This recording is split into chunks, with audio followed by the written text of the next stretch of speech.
Hello my dear student, अगर आप UP board के 10th क्लास में हो तो ये वीडियो बहुत ही ज़्यादा इंपॉर्टेंट होने वाली है, क्योंकि इसमें बताने वाला हूँ 10 नंबर का बिल्कुल जीवन परिचय। आपको इसमें रटने की जीवन परिचय नहीं पड़ेगी, बिल्कुल एक बार देखते ही आपको जीवन परिचय याद होने वाला है। अगर जीवन परिचय जो बच्चे रट के याद करते हैं, जिनको याद नहीं होता, ये इंपॉर्टेंट है। देखो, बिल्कुल आसान तरीके से बताऊंगा जीवन परिचय 10 नंबर के किस तरीके से आपको लिखना है। ठीक है, ये लिख कर यहाँ पर रखा हुआ हूँ। ठीक है, इसमें कौन सा तरीका आपको अपनाना है जिसमें आपको एक नंबर भी ना कटे, आपको याद करने की जरूरत भी नहीं पड़ेगी।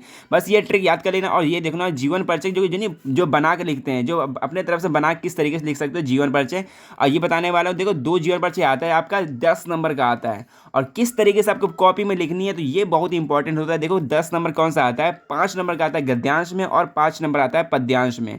टोटल मिला के 10 नंबर होगा। इसमें आपको किस तरीके से जीवन परिचय और कौन सा जीवन परिचय सबसे इंपॉर्टेंट है जो आपके बोर्ड एग्जाम में आने वाला है, तो ये वीडियो बिल्कुल ही लास्ट तक जरूर देखना, क्योंकि इसमें 100% यही जीवन परिचय बताऊंगा। तो यही जीवन परिचय आपके बोर्ड एग्जाम में आने वाला है।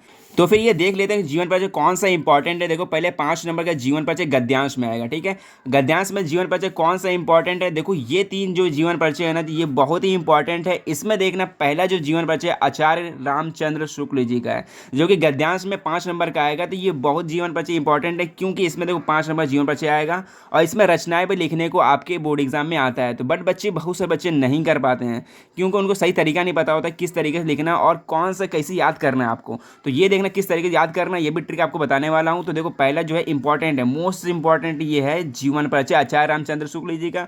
और जो दूसरा इंपॉर्टेंट है वो जयशंकर प्रसाद का, तीसरा ये डॉक्टर राजेंद्र प्रसाद। इसमें से आप 2 जीवन परिचय याद कर ले तो आपके बोर्ड एग्जाम में भाई यही फंसने वाला है, इससे बाहर नहीं फंसेगा। बस ये 2 याद कर ले, इसमें कोई 2 याद कर लो। ठीक है, तो यही फंसने वाला आपको बोर्ड एग्जाम में। और इसको याद किस तरीके से करना है, तो इसको आगे बताना है उन्होंने किस तरीके से आपको बोर्ड एग्जाम में याद करना है इसको। तो ये गद्यांश में 3 जीवन परिचय हो गए। अब बताता हूँ पद्यांश में कौन सा जीवन परिचय याद करना है, क्योंकि चैप्टर बहुत ज़्यादा होते हैं, ये बच्चे याद नहीं कर पाते हैं कौन सा जीवन परिचय इंपॉर्टेंट होना चाहिए। तो ये जीवन परिचय पद्यांश में 5 नंबर का जीवन परिचय आएगा, और इसको किस तरीके लिखना है और इसमें कौन सा सबसे ज़्यादा मोस्ट इंपॉर्टेंट, ये देख लेते हैं।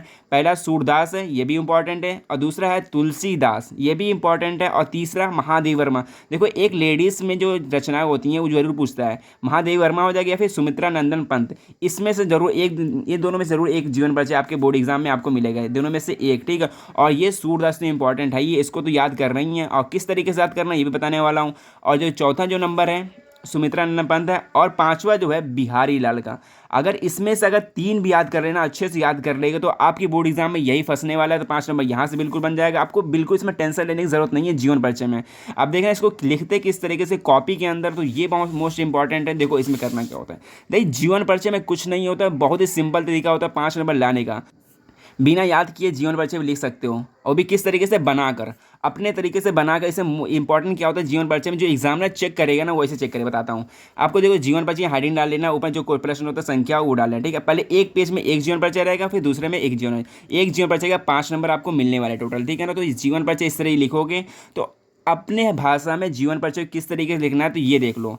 पहले इसमें जीवन परिचय क्या होता है, एक जन्म लिखना है आपको कि जन्म कब हुआ था। ठीक है, मोस्ट इंपॉर्टेंट यही होता है जीवन परिचय में क्या इंपॉर्टेंट होता है, बस ये एग्जामिनर यही देखता है, ये देख के आपके पूरे 5 नंबर मिल जाएंगे। ठीक है ना, तो आप बिल्कुल भी रटने की जरूरत नहीं है, बस ये ट्रिक याद कर लो तो आपके बोर्ड एग्जाम में अच्छे नंबर आ जाएंगे। और देखो, दूसरा क्या है, पिता का नाम, जन्म और पिता का नाम, और शिक्षा, शिक्षा ने कितना पास किया था, बीए किया था, एमए किया था, 10वीं पास कहाँ से किया था, ये जो क्वेश्चन पूछता है। और इनकी मृत्यु की होती है, और इनका रचनाएं बोलते हैं, रचनाएं। बस ये 5 चीज़ दिख लो, आपके बोर्ड एग्जाम में अच्छे नंबर आ जाएंगे। पहले जीवन परिचय इस तरीके से डालोगे, और लिखना इस तरीके से। देखो, हिंदी के प्रसिद्ध कवि साहित्यकार, अपने अपने भाषा में लिख देना, हिंदी के प्रसिद्ध रचनाकार, ये सब जीवन परिचय लिख देना। और देखना, आचार्य रामचंद्र शुक्ल जी का जन्म सन 1884, ये याद करना पड़ेगा। इसको काले पेन से लिख देना इसको, और इसको अंडरलाइन कर देना। आप एग्जामिनर को वही सीधे सीधे फोकस हो जाए, ये जीवन परिचय, बस आपको जन्म याद रखना और कहाँ पे हुए थे। देखो, बस्ती नामक जिले के अगुना नामक ग्राम में हुआ था, और जहाँ पैदा हुए थे ये रख लेना। 2 इंपॉर्टेंट हो गया। तीसरा क्या, इनके पिता का नाम, तथा इनके पिता का नाम चंद्र बली था, तो ये तीसरा हो गया। ठीक है, 3 टिक हो गए। और देखो, और ये थोड़ा इनके बारे में लिख दो, ये क्या, इनके पिता क्या थे? वह मिर्ज़ापुर में कानूनगो थे।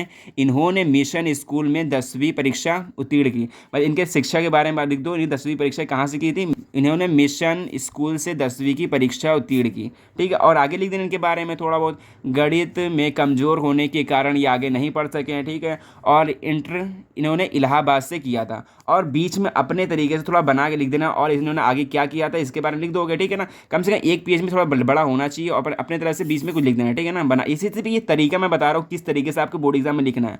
और देखो जो लास्ट में लिखना है आपको, इनका निधन कब हुआ था? 1941 में इनका निधन हो गया था। बस ये 5 नंबर आपको यह कंप्लीट होगा। और देखो 2 नंबर के आपके हुई रचनाएं का मिलेगा, रचनाएं इसमें डालनी है। और जो भी जीवन, जो भी जिसका जिस लेखक के लिख रहे हो तो वहाँ डाल देना शुक्ल जी की, या फिर जो भी रचनाएं, फिर प्रेमचंद्र की, या फिर डाल दो तुम जो भी लिख रहे हो उसका लिख देना। और ये इनकी प्रमुख रचनाएं इस प्रकार थी, इस प्रकार जो लिख सकते हो 2 3 4 5 जितना भी रचना उनका नाम देना चाहते हो दे सकते हो। देखो पहला हो गया चिंतामणि, फिर दूसरा दे सकते हो कि त्रिवेणी।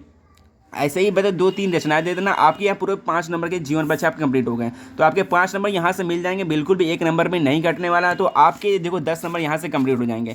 अगर वीडियो अच्छी लगे तो वीडियो को लाइक करना, अगर अपने दोस्तों के साथ शेयर कर लेना। बस यही जीवन पर्ची आपको याद करना है, और ज़्यादा आपको फोकस करने की जरूरत नहीं है। यही जो मेन जीवन पर्ची यही देखो 3 इसमें कर लेना। ठीक है ना, और 5 इसमें से कोई 3 याद कर लो ना, आपके बोर्ड एग्जाम यही फंस जाएगा। और ट्रिक आपको किस लगाना बता ही चुका हूँ आपके। देखो ट्रिक ये लगाना है कि उनके जन्म लिखना है, कहाँ पैदा हुए थे, उनके पिता का नाम क्या था, शिक्षा क्या थी, उनकी मृत्यु कब हुई थी, उनकी रचना के बारे में लिख देना।